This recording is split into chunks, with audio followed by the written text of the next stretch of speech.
नमस्कार, वंदे मातरम। मैं हूं श्यामगिरी। आप देख रहे हैं हमारा चैनल मुद्दा भारत का। मुद्दा भारत का यानी मुद्दा आपका। मुद्दा आपका यानी आपका ही मुद्दा। आपके मुद्दे के ऊपर हम लगातार चर्चा करते रहते हैं। फिलहाल आज का हमारा मुद्दा है थोड़ा महाराष्ट्र की राजनीति के ऊपर, जिसमें नवाब मलिक को लेकर जो है इशू बना हुआ है। इसी पर हम चर्चा करेंगे। हमारे साथ में हमारे सहयोगी सूर्य प्रकाश मिश्रा जी, जो नवभारत के वरिष्ठ पत्रकार हैं, और हम इनसे थोड़ा चर्चा करेंगे कि नवाब मलिक का जो मामला आया है, इसको कहा जा रहा है कि ये शरद पवार की एक गोली है। नवाब मलिक जो है शरद पवार के एकदम करीबी हैं और करीबी रहे हैं। अब जो है जब जेल से छूट के आए हैं, एक देशद्रोही के मामले में, जो दाऊद के करीबी के मामले में जो जेल में बंद थे, अभी आए हैं, तो ऐसा कहा जा रहा है कि शरद पवार जी ने ही जो है नवाब मलिक को बीजेपी के पाले में भेजा, ताकि वहाँ पर उनकी बदनामी हो और कुछ और बड़ा मैटर हो और ये मामला जो है सुर्खियाँ बने। इसी पर हम थोड़ा सा जानकारी ले लेते हैं। ये भी अनुभवी पत्रकार हैं सूर्य प्रकाश मिश्रा जी। ये क्या मानते हैं, हम इनसे बात करेंगे। सर, आपका स्वागत है सबसे पहले हमारे चैनल में। बड़ा गैप हो गया था आपको बीच में, तो हम चाहते हैं कि इसके ऊपर थोड़ा सा खुलासा कीजिए कि जो ये मामला बना हुआ है नवाब मलिक को लेकर, जो है सरकार इसमें असमंजस की स्थिति बनी हुई है।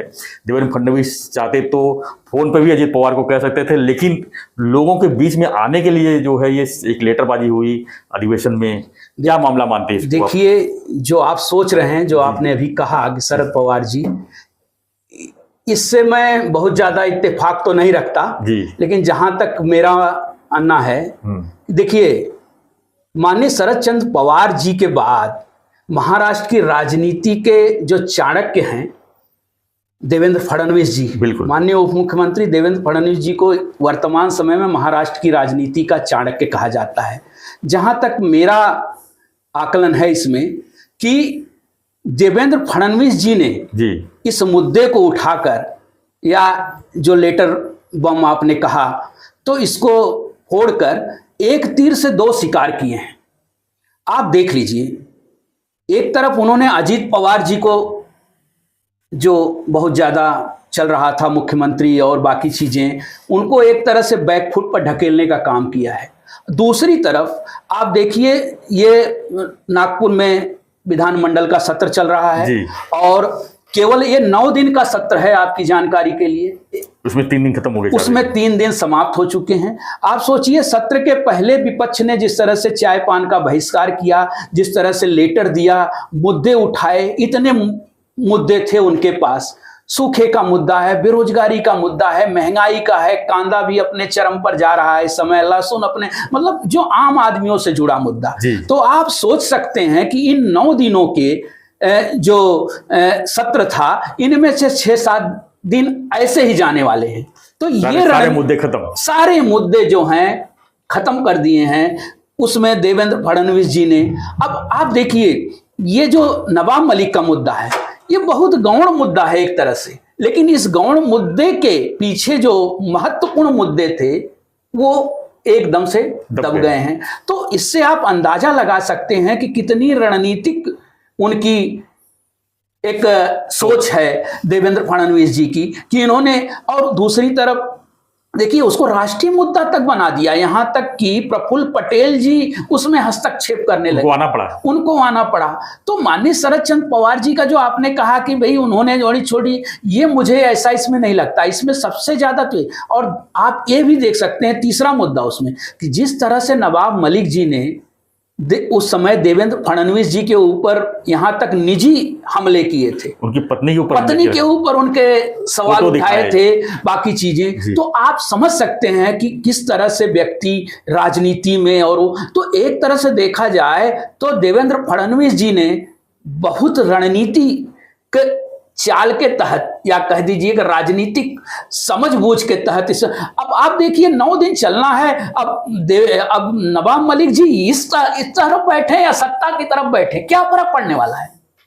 9 दिन सत्र है, उसके बाद नवाब मलिक, सब जानते हैं कि नवाब मलिक कहाँ हैं, अजीत पवार के साथ ही है नवाब मलिक कैसे बाहर आए हैं, किस मुद्दे पर बाहर आए हैं, ये भी सब जानते हैं। बोलते हैं ना, पब्लिक सब जानती है। लेकिन ये सारी चीजें जो घटित हो रही हैं, नागपुर में घटित हो रही हैं, तो ये, इससे आप अंदाजा लगाइए कि विपक्ष में भी शरद पवार की पार्टी कुछ नहीं बोल रही है, ज्यादा कोई नहीं बोल रहा है। कांग्रेस और शिवसेना ये चिल्ला रहे हैं। अब इनकी चिल्लाहट में बाकी सारे के सारे मुद्दे अपने आप खत्म हो जाते हैं। तो आप सोचिए कि कहाँ राजनीति जा रही है। इसमें नवाब मलिक का न कोई योगदान है, न नवाब मलिक का कोई, मैं समझता हूं, कोई महत्व है, लेकिन उनका महत्व इस तरह के दिया गया, इसी को कहते हैं राजनीति। और उन्होंने बाकायदे उसको खेल दिया और इसका आगे का आप देख ही रहे हैं, इस पर इतनी चर्चाएं चल रही हैं, बाकी चीजें तो पब्लिक देख ही रही है। भाजपा तो ये भी कर रही है कि भाजपा के कुछ लोग ये भी कर रहे हैं कि नवाब मलिक जो है मेडिकल लीव पे आए हुए हैं, अगर उनको अनफिट थे, इनको बाहर ट्रीटमेंट कराना चाहिए, अगर अधिवेशन में बैठ सकते हैं तो उनको जेल में जाके बैठना चाहिए। नहीं, वो मुद्दा है, वो देखिए कानूनी मुद्दा है, वो अभी तक उन पर आरोप सिद्ध नहीं हुआ है, तो वो जेल जाएं या उनका, अभी तक वो विधानसभा के सदस्य हैं, नियमानुसार विधानसभा वो अटेंड कर सकते हैं, तो वो एक अलग मुद्दा है। लेकिन जहां तक अब नवाब मलिक के बारे में, नवाब मलिक का अब ये जो उन्होंने हमला बोला है, दूसरा हमला एक तरह से आप ये देख लीजिए कि जब नवाब मलिक के ऊपर आरोप लगे, नवाब मलिक जेल गए, उससे दौरान भी महीनों महीनों तक उस समय की उद्धव ठाकरे जी की सरकार थी, उनको मंत्रिमंडल से नहीं निकाला, मंत्री बने रहे। जब सरकार जेल में रहते हुए मंत्री, तब क्यों नहीं निकाला उनको मंत्रिमंडल से? तब मुद्दे अलग थे क्या? तब उनको मंत्रिमंडल से उद्धव ठाकरे जी ने, हालांकि विपक्ष में बैठे हुए फडणवीस ने मांग की थी, बिल्कुल मांग की थी। तो फडणवीस जी ने ये जो खेला है, फडणवीस जी ने की रणनीति जो है वो एक सत्ताधारी की रणनीति है। अब देखिए उसका समर्थन भी माननीय एकनाथ शिंदे जी ने किया, मुख्यमंत्री जी ने, करना पड़ा, करना है। तो एक मुझे लगता है एक तीर से दो शिकार होते हैं, एक तीर से तीन तीन शिकार किए हैं, और राजनीति में ये सब होता है।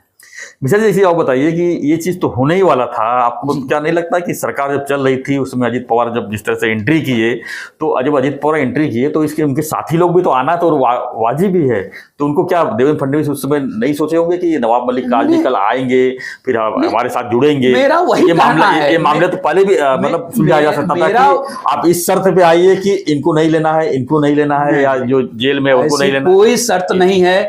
आप देखे होंगे कि इसके पहले माननीय अजीत पवार जी उनके घर गए थे ना, उस समय भी नवाब मलिक जी के, पूरी राष्ट्रवादी नवाब मलिक। लेकिन उस समय क्या, राजनीति में टाइमिंग का बड़ा महत्व होता है श्याम भाई, राजनीति टाइमिंग देखती है, तो वो टाइमिंग चुनी देवेंद्र फडणवीस जी ने, वो इंपॉर्टेंट है। इसीलिए तो मैं कह रहा हूं कि राजनीति हमेशा होती है, लेकिन उस टाइमिंग पर उन्होंने जिस तरीके से वो लेटर बम फोड़ा, जिस तरह, तो इससे क्या हुआ कि एक तरफ अजीत पवार को भी चुप रहना पड़ा, दूसरी तरफ माननीय मुख्यमंत्री जी अपना जो काम कर रहे हैं। लेकिन जो बीजेपी की भूमिका, और इससे साथ साथ ये भी एक बीजेपी की भूमिका जो है, वो जानते ही हैं कि वो मुस्लिम तुष्टीकरण की नीति, बाकी जो आपने कहा कि देशद्रोह का आरोप, बाकी वो आरोप सिद्ध होगा नहीं होगा वो बात की बात है, लेकिन इन चीजों से तो बीजेपी साफ साफ बच गई ना जी, कि भाई हम उनके साथ नहीं हैं, आप भले ठीक है आपके, लेकिन हम उनको नहीं लेंगे व्यक्तिगत, ठीक है जहां। लेकिन सबसे बड़ी बात है कि सत्ता में बैठे हैं कि नहीं बैठे हैं,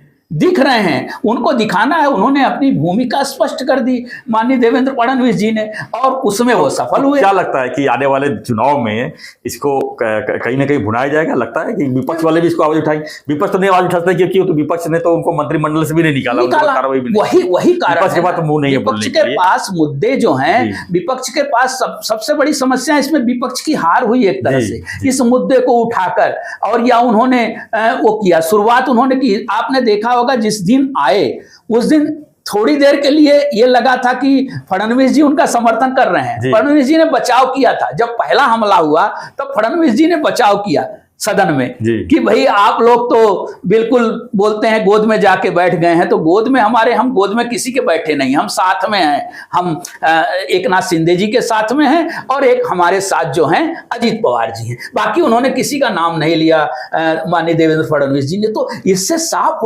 होता है कि वो अपनी जो है रणनीति उन्होंने साफ कर दी है कि भाई देखिए हम टॉलरेंस में नहीं है, हम ये सब नहीं करेंगे। इसके साथ साथ उन्होंने ये भी कह दिया कि विपक्ष जो है, विपक्ष को हावी नहीं होने देना चाहते थे। अब पूरे सदन में विपक्ष हावी नहीं हुआ, ये एक चिट्ठी ने पूरे को उन्होंने हवा निकाल दी विपक्ष की। तो ये सारी चीजें जो है एक रणनीति के तहत होती है। माननीय शरद चंद्र पवार जी के बारे में भी ऐसे कहा जाता है कि वो कुछ मुद्दों को हवा दे देते हैं, बाकी सारे मुद्दे उस तरफ चले जा, बाकी जो महत्वपूर्ण मुद्दे होते हैं वो गौण हो जाते हैं। तो ये राजनीति का एक टैक्टिस है, एक तरह से समझ लीजिए, एक रणनीति है। और उस रणनीति में मुझे सरकार और सरकार के जो तारणहार कहे जाते हैं देवेंद्र फडणवीस जी, वो सफल होते हुए दिखाई दे रहे हैं।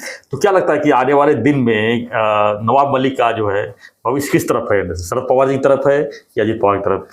नहीं, उनका तो भविष्य देखिए, उस भविष्य की बात तो मैं अभी पूरी तरह से स्पष्ट नहीं कर सकता, आगे आने वाले समय में क्या दिशा तय होगी। लेकिन लोकसभा चुनाव तक तो इन मुद्दों को इसी तरह बीजेपी जो है अपने तरीके से उसको टैकल करेगी। रही बात विधानसभा चुनाव, नवाब मलिक का जो एक मदद है या नवाब मलिक का जो साथ है या नवाब मलिक के लिए जो व्यवस्थाएं हैं वो विधानसभा चुनाव तक है। नवाब मलिक का कोई ऐसा महत्व नहीं रहेगा इनके स्ट्रेटेजी में। लेकिन लोकसभा चुनाव तक तो ये मुद्दे इसी तरह चले रहेंगे कि भाई नवाब मलिक को थोड़ा किनारे रखो, कभी अजित पवार जी को किनारे रखो। ये चीजें काम इसलिए आएंगी कि ये लोकसभा का जो चुनाव है ये सब कुछ कहीं कहीं प्रेशर टैक्टिस भी होता है। बीजेपी के इस रवैये से अजित पवार नाराज नहीं होंगे? आप अजित पवार के राजनीति पर असर नहीं पड़ेगा आपको लगता है? अजित पवार जी नाराज तो होंगे या अजित पवार जी बैकफुट पर गए हैं, इसमें कोई संदेह नहीं।